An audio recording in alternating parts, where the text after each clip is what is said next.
জাতীয় cricket stadium থেকে আমি আলফাজ উদ্দিন আহমেদ আপনাদের সকলকে স্বাগত জানাচ্ছি আজকের খেলার ধারা বর্ণনায়। খেলা পাগল যে কোনো ক্রিকেট ভক্তকে এই কণ্ঠস্বর নিয়ে যাবে বাংলা ধারাভাষ্যের স্বর্ণালী সময়ে, যখন রেডিও সেটে কান্না পাতলে খেলার লাইভ আপডেট পাওয়া ছিল বেশ কঠিন। বাংলাদেশ বেতারের তরঙ্গের মাধ্যমে ৭৭ বছর বয়সেও মাঠের ঘটনা প্রবাহ বর্ণনা করছেন ধারাভাষ্যকার আলফাজ উদ্দিন আহমেদ। প্রায় ৪ যুগ ধরে রেডিওতে কণ্ঠ দিলেও টেলিভিশনে বাংলায় ধারাভাষ্য প্রচার না হওয়ায় আক্ষেপ রয়েছে দেশ সেরা এই ধারাভাষ্যকারের। দেশের প্রথম স্পোর্টস চ্যানেল টি স্পোর্টস তাদের নিজস্ব অ্যাপে চলতি বিপিএলে বাংলায় ধারাবিবরণী প্রচার করলেও কামন ব্রো, এসব অনেক কিছু আসবে আর যাবে, এক্সপার্ট কিন্তু থেকেই যাবে।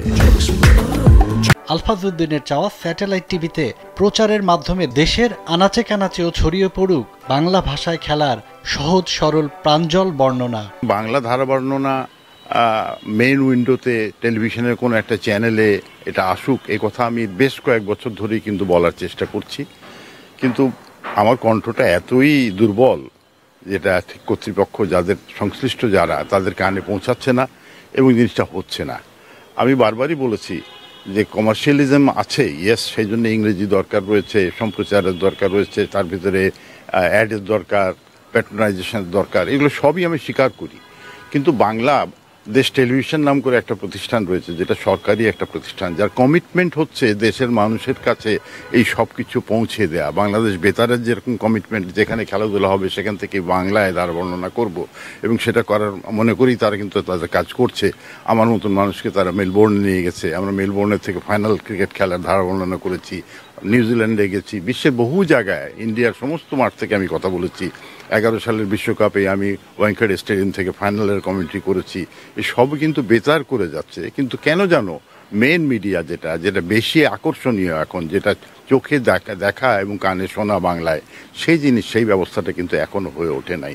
আমি বারবারই বলেছি যে একটু চাইলেই বিসিবির অনুষ্ঠান, এটা বিসিবির যিনি প্রধান থাকেন অর্থাৎ সভাপতি, তিনি যদি চান, তিনি যদি লেখেন কর্তৃপক্ষকে, বিটিভিকে, যে এটা তোমরা বাংলায় কভার করার ব্যবস্থা করো, তাহলে কিন্তু উদ্যোগটা নেওয়া সম্ভব।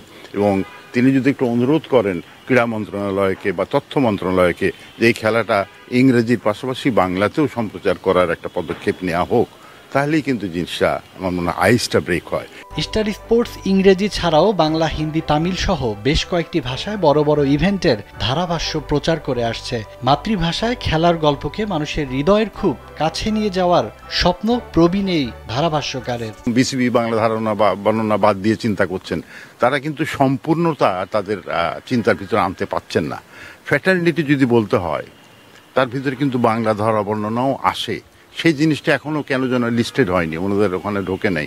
ইংরেজি ধারা বর্ণনা পাশে বাংলা ধারা বর্ণনা, অথবা আগে বাংলা ধারা বর্ণনা, যেহেতু এটা বাংলাদেশ, যেহেতু দেশের মাতৃভাষা বাংলা, তাহলে আগে বাংলা ধারা বর্ণনা, তারপরে ইংরেজি ধারা বর্ণনা, এইভাবেই হওয়া উচিত, আমার দাবি তাই। বদরুল হুদা চৌধুরী, মোহাম্মদ শাহজাহান, তৌফিক আজিজ খানের মতো একঝাঁক খ্যাতিমান ধারাভাষ্যকারের সঙ্গে বহুবার ক্রিকেট ফুটবলের ম্যাচে ধারাভাষ্য দিয়েছেন আলফাজ উদ্দিন। এদের কেউই এখন আর পৃথিবীতে নেই, সেখানে বাংলা ধারাভাষ্যের অনন্য এক দিকপাল হয়ে আছেন এই আলফাজ উদ্দিন। স্বপ্ন দেখেন গোটা বাংলাদেশে একদিন লাল সবুজের প্রতিনিধিদের খেলার সঙ্গে আবারও বেজে উঠবে বাংলা ধারাভাষ্য। দেখার বিষয় ৮০ ছুঁই এই ক্রীড়া ধারাভাষ্যকারের স্বপ্নটা আদৌ পূর্ণতা পায় কিনা। সাজ্জাদ খান, কালবেলা।